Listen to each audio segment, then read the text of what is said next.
A iniciar. Buenos días, ¿verdad? Nuevamente. Como estábamos trabajando el sábado pasado, algunas cosas importantes de lo que es esta presentación que tenía planificada para ustedes, trabajarla con ustedes y hacerlo de una manera donde ustedes lo trabajen juntamente conmigo. Y vamos a ir trabajando despacio acá la presentación. Algunas cosas importantes para entrar de lleno ya a otras cosas, porque con esto vamos a iniciar. Estábamos hablando el sábado pasado, ¿verdad? De los tres tipos de contenidos que tenemos. Están los contenidos declarativos, los procedimentales. Ahí tenemos los contenidos declarativos. Tenemos los contenidos procedimentales y los contenidos actitudinales. Yo siempre hablo de la mejor educación en Latinoamérica, la más eficiente que hay en todo lo que es Latinoamérica que tenemos, que es la chilena, ¿verdad? Nosotros podemos decir un privilegio, ¿verdad? Tener, como quien dice, un CNB que fue utilizado en los años 80, finales de los 70, los años 80, principios de los 90, ¿verdad? Porque ahí fue donde se inició con lo que es el nuevo CNB en Chile. Acá en Guatemala, no sé si ustedes saben la historia del CNB de Guatemala, ¿verdad? En Guatemala se implantó, se implementó, se colocó el CNB, el nuevo CNB acá en Guatemala. Sí existía un CNB, pero era el oculto, ¿verdad? Era el CNB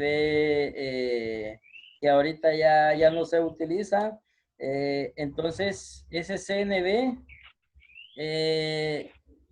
que teníamos nosotros anteriormente se implementó acá en Guatemala en el tiempo de, vamos a ver quién tiene abierto ahí su micrófono. Vamos a ver quién será. Bueno, ya creo que lo apagó. ¿Muy bien? Entonces, hablábamos del CNB, la historia del CNB aquí en Guatemala, ¿verdad? En el año 1996 se dio lo que es la firma de paz donde se cesó el cese al fuego, ¿verdad? Valga la redundancia, del conflicto armado interno de 36 años de guerra aquí en Guatemala. Dentro de eso se dieron varias, allí en lo que es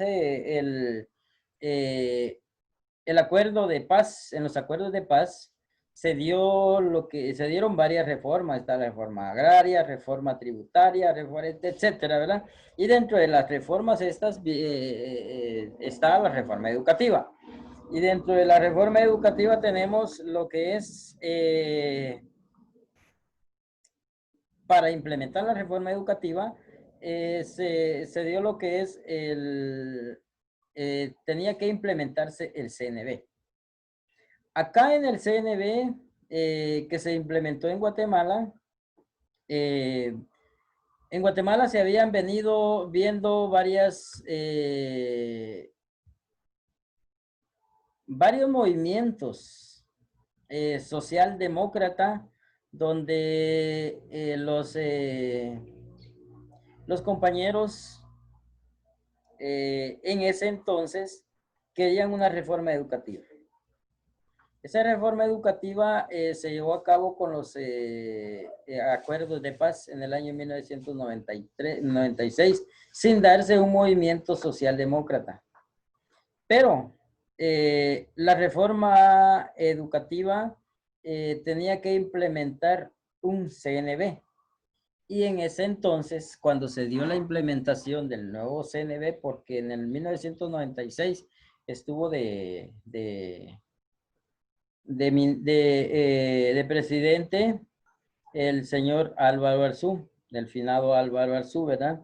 Entonces, ahí, en ese, luego se dio el próximo gobierno, ahí en el próximo gobierno se trabajó, estaba el gobierno de Alfonso Portillo Cabrera, ¿verdad?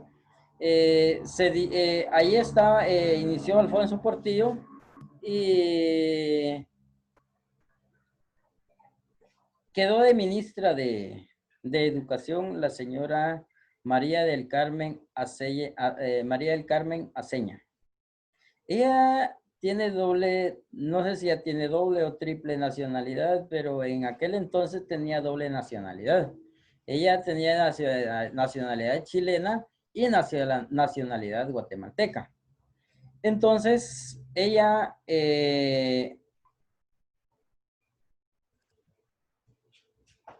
vio que en Guatemala se tenía que implementar un CNB. Y se implementó en ese entonces, en el mandato de María del Carmen Aceña. Allí ella fue a Chile y vio que había un CNB que ya ellos ya no lo estaban utilizando, entonces ella lo trajo a Guatemala. Ese es el CNB que estamos utilizando. Pero estamos trabajando con 3 tipos de contenidos que son declarativos, procedimentales y actitudinales. Tuve la oportunidad de ver un webinar que fue, estaba traducido a español, un webinar del pueblo japonés. Y allí en Japón se trabaja ya directamente con metas, que está trabajando con proyectos, ¿sí? Una meta se le pone al estudiante y esa meta tiene que sacar un proyecto. Aquí todavía estamos trabajando nosotros con competencias. En cambio, ellos ya trabajan con metas directamente y con proyectos. Y ahí en ese CNB que trabajan los japoneses, ahí incluye lo que es los objetivos, las competencias, pero en sí ya viene con metas. Entonces al estudiante le trabajan todo, ¿verdad? Objetivos, competencias, pero ellos tienen que tener una meta y esa meta es cuantitativa. Y al trabajar esa meta cuantitativa, los estudiantes, tienen meta los estudiantes y los profesionales. Tienen que cumplir con una meta. Y esa meta va a dar a un proyecto, fíjense, va a dar un proyecto. Entonces, en cada clase trabajan esa meta y trabajan también lo que es el proyecto. Y con respecto, perdón, solo voy a solucionar algo por acá.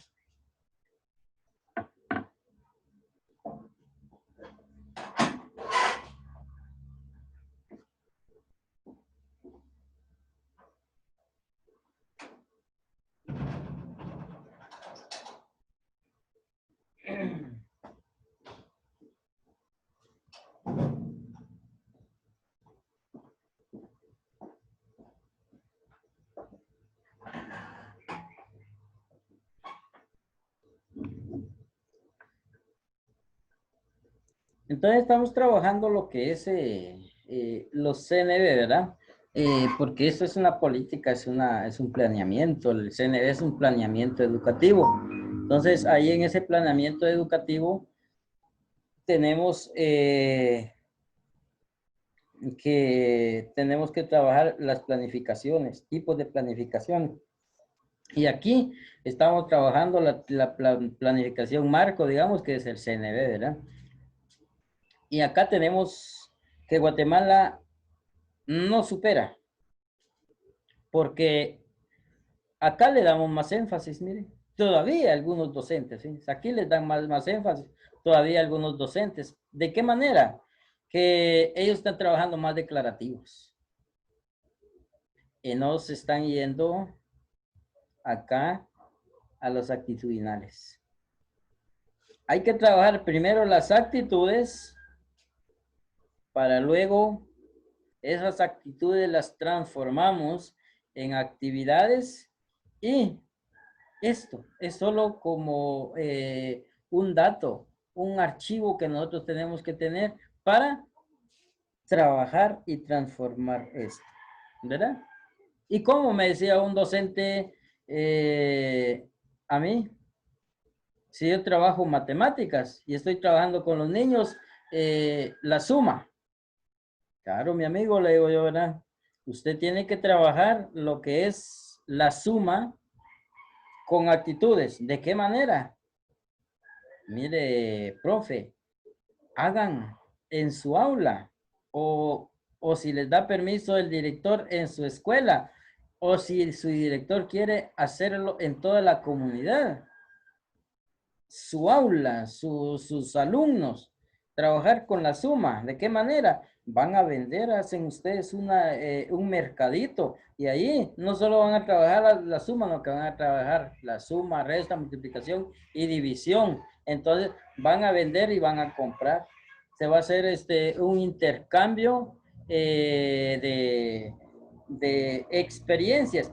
Y ahí vienen las actitudes, donde el estudiante va a aplicar la suma. Y ahí usted va a estar viendo la aplicación de, ahí caemos al indicador de logro. Ahí caemos al indicador de logro. Usted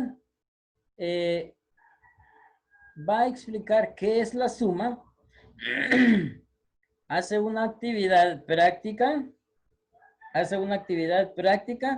entonces al final usted va a hacer el mercadito y ahí va a aplicar el tema de la suma.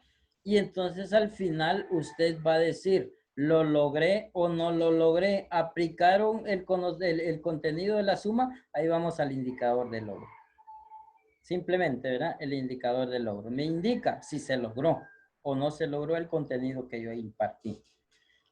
Ahí tenemos los contenidos, los saberes científicos, tecnológicos y culturales que debe tener un ciudadano, un ser humano, ¿verdad?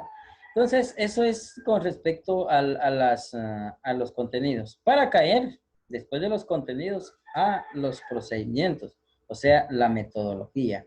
¿Qué metodología estamos utilizando nosotros para trabajar en la Facultad de Humanidades? ¿Qué metodología? Estamos trabajando en algunos casos investigación-acción.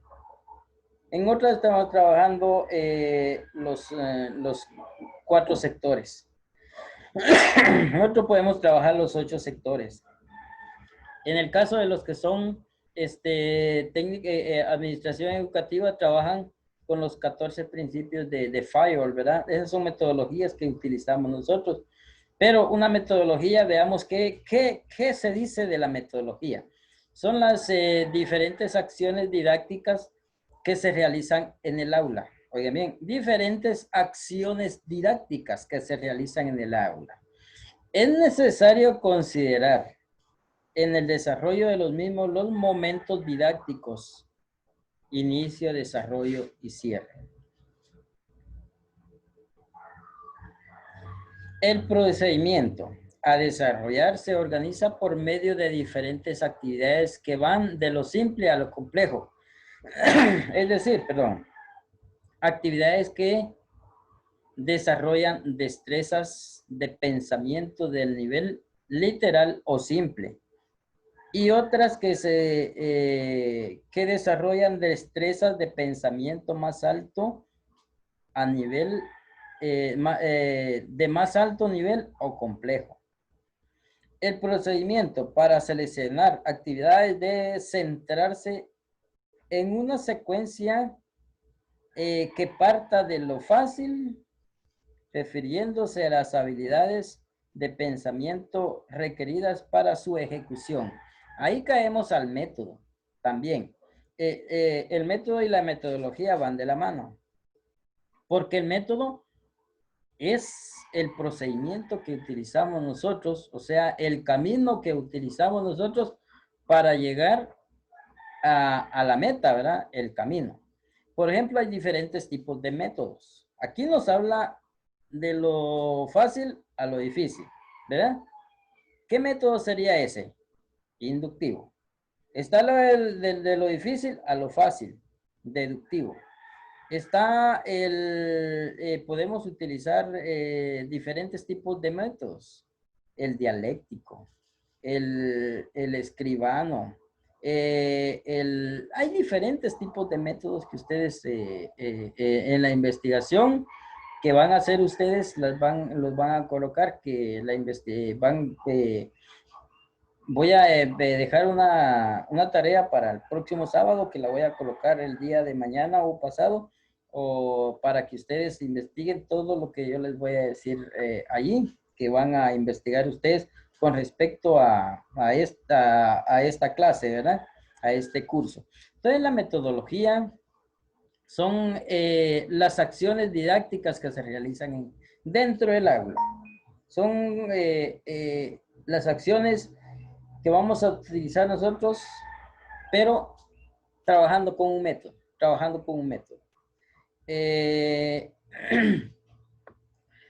la metodología que se utiliza, que han utilizado ustedes y la que más conocen ustedes es investigación-acción.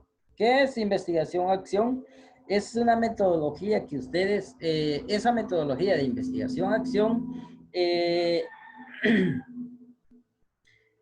se desarrolló, o sea, se descubrió en los años 40, a los 50, llegando a los 60, y de ahí ya se empezó a aplicar, ¿verdad? La investigación-acción. ¿Qué es la metodología de investigación-acción? Es donde, pero les voy a hablar primero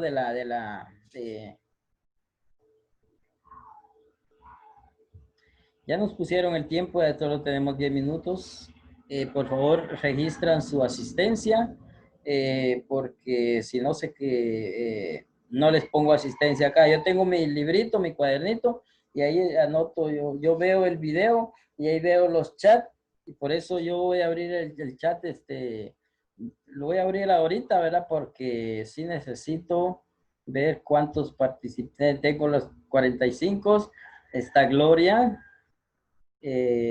Sandra, Revolorio, Maricruz, Ruth, Alejandra, Olga, Emérita, Edilma, Julia María, Anderson, Anderson Cabrera, Anderson Navarro, Ashley, Aura, Emilia, Cristian, Diana, Edgar, Elvia, Gabriela, Heidin, Gregorio, Gustavo, Iris, Marlene, Carla María, Keiri, Yamilet, Lisette, Lucía Suazo, Luis Flores, Reina, Roxana, Rubén, Jamie, y ahí estamos con los 36 participantes.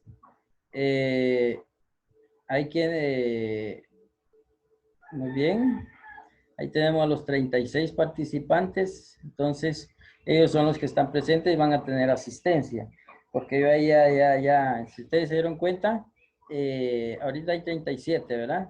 Entonces ellos son los que están acá presentes. Entonces, si ustedes se dan cuenta, yo estoy acá viendo lo que es la asistencia de cada quien acá en el curso del día de hoy, porque sí, el primero estaba dando problemas la plataforma. Segundo, que habían quienes no estaban acá y marcaban asistencia. Entonces, debido a eso, decidí mejor hacerlo de esto, y casi todos los catedráticos están trabajando así. Entonces, seguimos, compañeros. Eso es la metodología, él está hablando de la metodología e investigación-acción. Después de la Segunda Guerra Mundial, fueron a hacer la investigación en Hiroshima y Nagasaki, para hacer énfasis, ¿verdad? Entonces, ahí en Hiroshima y Nagasaki, vieron que habían problemas. Entonces, decidieron que había que solucionar esos problemas. Entonces, viviendo esa situación, los compañeros que estuvieron haciendo esa investigación allá en los años 40, en los 50 fue más, ¿verdad? Porque en los 40 fue la guerra, ya en los 50 ya se había terminado, ya fueron ellos a trabajar en Hiroshima y Nagasaki. Entonces ahí vieron que ellos fueron a investigar el problema, supongamos, de nutrición, ¿verdad? Fueron a ver el problema de nutrición ahí en los japoneses, entonces ahí investigaron ese problema, pero ese era un problema, pero había que darle solución. A eso se llama investigación y luego accionar para solucionar el Licenciado, problema. Diga. me surgió una duda, cuando usted menciona Hiroshima y Nagasaki, según Ajá. recuerdo yo, pues, cuando Estados Unidos les tiró la bomba atómica, Sí, ajá. no sé si quedó inhabitable ahí, parece si no fue previo o post. Fue post de que ellos hicieron esas investigaciones, pero no le estoy hablando del punto cero, ¿verdad? Le estoy hablando de los alrededores porque hubo bastante radioactividad. Ah, Ujú. ok. Sí, entonces el punto cero se quedó inhabitable. Y hasta el momento, ¿verdad? Dicen que hay muchos problemas ahí. Imagínense cuánto tiempo ha pasado, ¿verdad?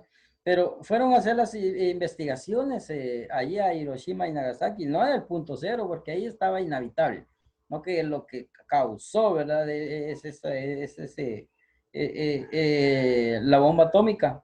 Entonces, ellos fueron a investigar ahí y vieron los problemas que habían, pero a los alrededores, ¿verdad? No en el punto cero, ¿verdad? Entonces, a los alrededores y ahí, ellos vieron que había el problema, lo investigaron, pero al mismo tiempo lo tenían que solucionar, darle una solución, ayudar a las personas, se hicieron varios diferentes actividades, ¿verdad? Entonces ahí vamos con una metodología. Y así también dentro del aula podemos utilizar una metodología. Eh, la que utilizan muchos administradores que ustedes están estudiando para licenciados en pedagogía y administración educativa, ¿verdad? Eh, lo que utilizamos nosotros, los administradores, cuando vamos a ser jefes o vamos a ser directores de una institución educativa, porque para eso está nuestro perfil, ¿verdad? Para ser jefes de una institución educativa, entonces nosotros utilizamos los 14 principios de Henry Fayol. Ahí tenemos, uno de ellos es la jerarquía. Se maneja una jerarquía. En esa jerarquía aprendemos nosotros y en los cursos necesarios, para eso a ustedes les tienen que trabajar lo que son los 14 principios de Henry Fayol. Entonces ahí ustedes van a aprender a utilizar que hay un principio que es de orden. Hay otro principio que es de jerarquía. Hay otro principio que es de confiabilidad. Y así, todos los principios de Henry Fayol es una metodología que utilizan los jefes dentro de una institución. Entonces ahí vamos, que son las diferentes acciones didácticas. Y en este caso, porque estamos hablando de lo que es el planeamiento, no estamos hablando de la administración educativa, pero cuando hablamos de la administración educativa, son diferentes acciones administrativas que se realizan en la institución, no en el aula, ¿verdad? Lo vamos a cambiar, ¿verdad? Lo que es para caer a las actividades de aprendizaje. ¿Qué es una actividad de aprendizaje? Ahora sí ya quedó claro lo que es una metodología. Perdón, se me pasó. Ahí estamos. ¿Qué es una actividad de aprendizaje? Veamos ahí.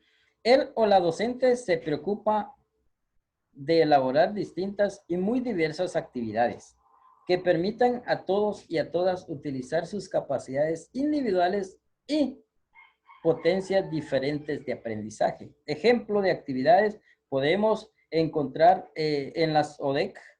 O sea, ¿qué es una ODEC?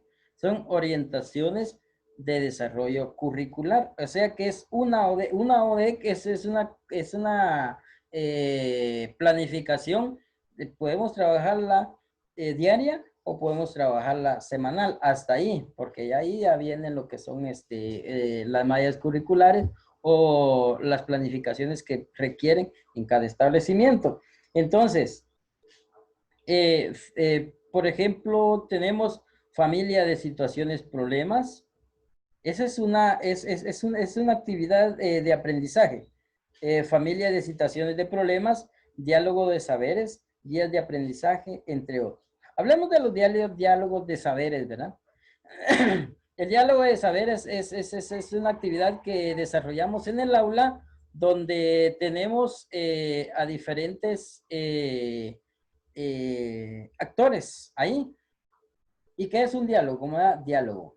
Vamos a seleccionar un contenido y ahí lo vamos a trabajar primero escrito, luego lo pasamos a lo oral y ahorita como ya estamos con la tecnología, a lo virtual, ¿verdad? Entonces, ese es un diálogo de saberes y donde ellos van a platicar de ese tema. Cada quien va a aportar lo que ellos investigaron. Se investiga el tema, se da un tema, se investiga y luego cada quien lleva, es como digamos una lluvia de ideas, pero la lluvia de ideas es espontánea. En el momento surge, ¿verdad? La lluvia de ideas, pero acá no. Acá en el diálogo de saberes se deja para 2 o 3 días. ¿Por qué? Porque el participante, en este caso los alumnos, ¿verdad? Ellos se preparan en ese tema y aportan en ese momento, ya sea físico, como cuando hablamos de físico, ya sea escrito, ¿verdad? U oral, ¿verdad? Y también se puede hacer